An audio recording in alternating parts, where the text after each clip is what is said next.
Yo, what's going on, y'all? It's your boy Foots the King. Good morning, good morning, good morning.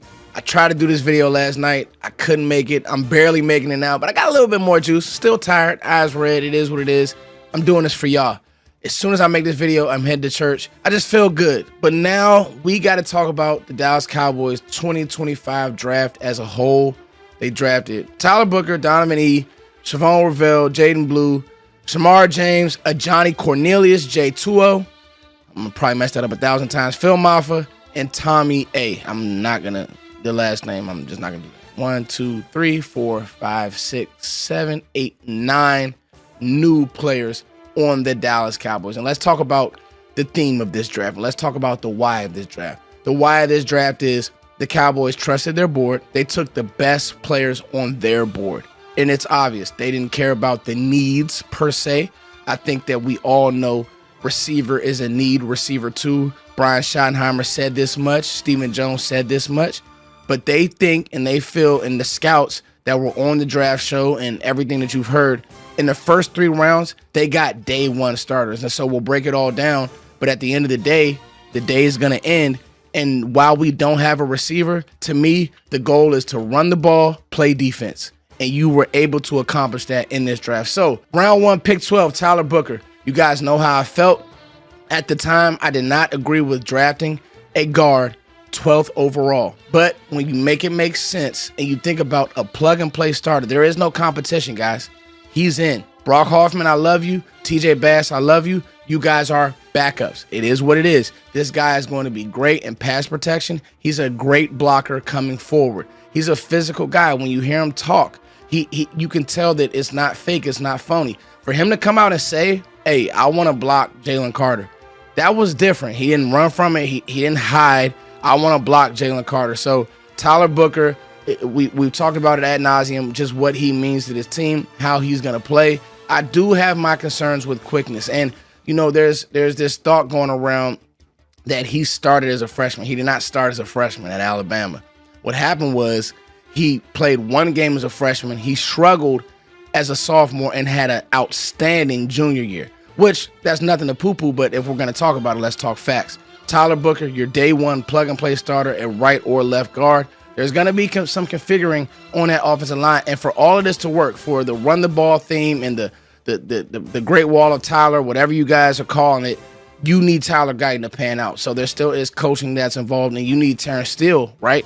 You need Terrence Steele to be great. Like, he can't have an off year or start the year slow like he did last year. Needs to be great. Pick 44, round 2, Donovan Ezeruku. To me, this is where you started getting your steals, right? So with all the players that were on the board at the time, Kyle Williams, some of the running backs that you may have liked, this was the correct pick. This was the correct pick because you're talking about a clean player. 16.5 sacks. Like I said, he led the FBS in run stops. Tackles for loss, he led the ACC in tackles for loss. Not as a defensive end, he led the ACC more than any linebacker. And I just think that what you're getting with Donovan E is somebody that you know can do the job. What we've tried to wait on Sam Williams, and we hope and we pray and can't do it anymore. This guy comes in with a pass rush bag. I can't say it enough, a pass rush bag. He has a cross chop. He has a pin and stab. He has all those things. He has great ankle flexion, meaning he can get low around those edges. And I just think that when you have a player with his skill set, you don't pass on him. You pair him and Micah. And what I'll say is this. While we want to get CD help, we still do have a CD on the defensive side of the ball. We have a top 3 player on the defensive side of the ball. His name is Micah Parsons. Think of it as you just got him help. You just got your cornerstone defensive end. You just got him help. So now with Dante Fowler, with Marshawn Nealon, with Sam Williams, and with Donovan E, waves of pass rush. That's never going to be an issue. That's not a problem at all. I really feel like he is where the run started on the Cowboys just stealing players. And then the one where you say, yes, Dallas got this right. Yes. The Cowboys got this right. Shavon Revell, man, in a lot of people's mind, he was a top 5 corner. In mine, he was my cornerback 5. Just a attitude corner. Okay, when he gets healthy, he's going to be on the field. It is what it is. But you got that in the 3rd round. Now what you can do is you can put Deron Bland inside when he gets up to speed. He's going to have growing pains, but his mindset, you take a guy, we're not even going to talk about the skill set. I want to talk about the mindset. When you take a guy who was working at Amazon, still training, still able to get on scholarship, those are things that you can't coach. That's a mindset that you cannot coach that. And he was able to do that. He was able to play at ECU. He was able to play big time football, earn himself a lot of money. His dad talks about the grind and how they didn't give anything to him. And I think there's a lesson to be learned in that. Like, let's take the Shedeur Sanders stuff, for example. I'm not saying Shedeur was given everything right, but he took a road travel where it's like Deion's talking you up. Deion's giving you everything you know, Shedeur's a good player, but Deion. Whereas like a guy like Savon Ravel, he's literally working at Amazon just trying to keep his dreams alive. And he got his body in order. He's 6'2", he looks the part. They just don't make cornerbacks like this anymore, guys. He had 3 interceptions before he got hurt last year. So the ball production is out of this world. I mean, excuse me, not 3 interceptions, 2 interceptions before he got hurt last year. He had a bunch of passes defense, 4 passes defense last year, 12 defense in 2023.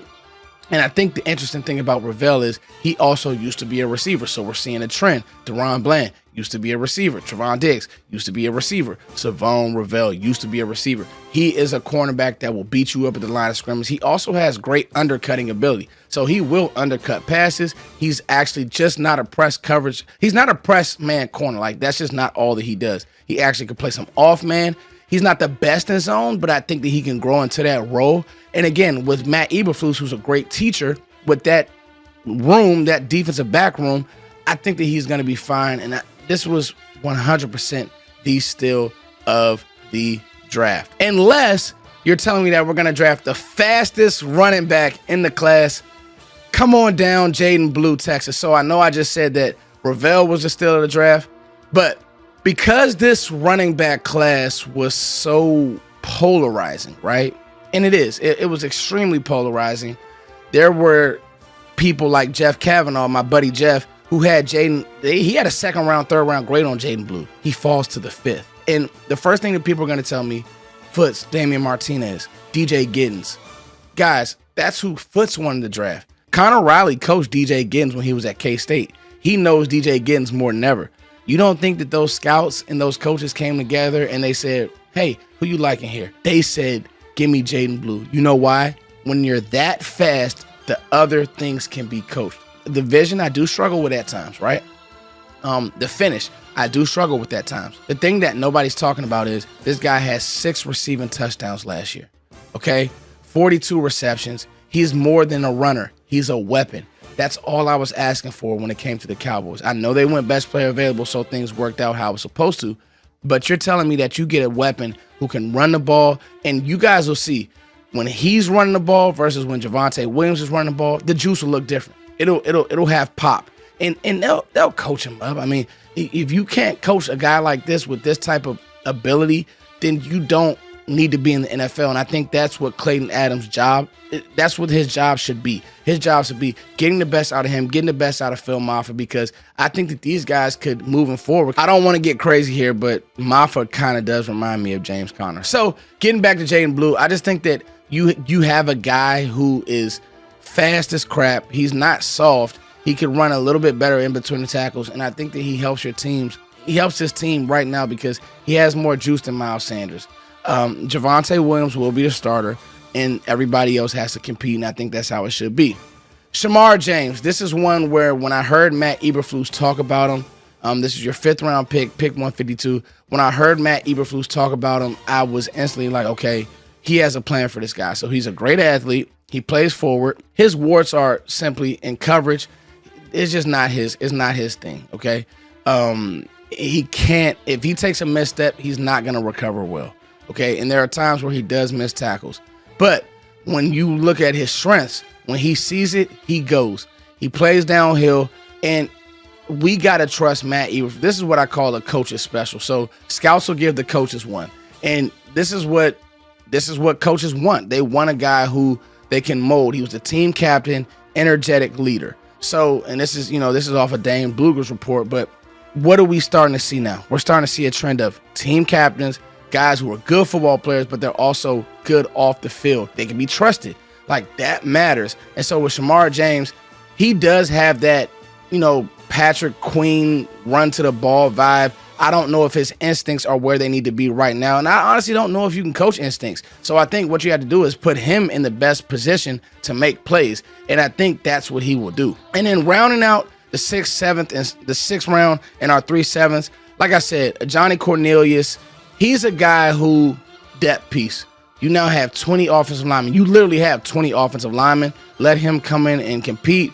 Jay Toa, to me, stand in the middle of the defense. I mean, sit in that middle of the defense, sit in that one technique, and just sit there. He has the body to do so, and he's Samoan. Like, I'm not being racist here, but he's Samoan. He's 6'3", 341. He's not a great mover. He's going to come forward, beat the center up, and that's what he's going to do. Not racist at all. The one I do want to talk about a little bit is Phil Maffa. Like I said, he gives me that James Conner vibe. He is not fun to tackle. Defenders do not want to tackle him. And he had 1,000 yards last year. The problem that I have with Maffa is he just doesn't have any juice. But he's great in pass protection. He's very physical. It's kind of funny because these guys, when you talk about them, if they're a physical guy, most of the times they're good in pass protection. He's accountable. Also, he wasn't a captain, but he was a leader at Clemson. You know, the problem is I don't look at him as a lead of the future, but I look at him as a change of pace, a big body back. I don't know if he makes the team. I don't know if he gets immediate reps. You would hope so because he's so tough. That playing tough like that is, you know, that travels, but we just got to wait and see. But again, I comped him to a poor man's James Conner because this is the type of runner that I think, this is the type of runner that Clayton Adams wants. Violent, get downhill, that's who he is. And he's best in gap schemes, and it sounds and looks and feels like that's what Dallas is going to dig into. And then rounding up the class, Tommy A. I'm not going to, you guys jump in the comments and tell me how to say his name. I'm not even going to try it. D-tackle depth. You need D-tackles. Throw bodies at the position. I'm not mad at it. I will actually do a separate video to talk about our rookie free agent class. But guys, this is who we got, okay? And I got to tell you, I give this class, I said it on Twitter, a B+. Now, PFF gave this class an A+.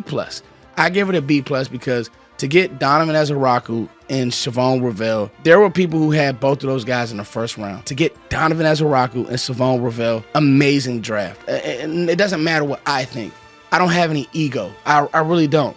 I want to be right, but I don't have any ego. I'm able to move my thoughts to the side for the betterment of the team. I think that Brian Schottenheimer made his football team better. He didn't try to go out and make his offense better. He made his football team better. To me, that's good drafting. It's your boy, Footsie King. Thank you guys for going on this journey with me. I'm tired. My face looks a little scruffy, but it is what it is. I love you all. As always, thank you guys for liking, sharing, and subscribing. I want to give a few shout-outs. Shout out to everybody in the community, but I really want to give a big shout out to Skywalker Still and Zach. Just being able to do that draft show with those guys and just to see how we push through and we had the conversations. I can't thank those guys enough. I love you all. Peace.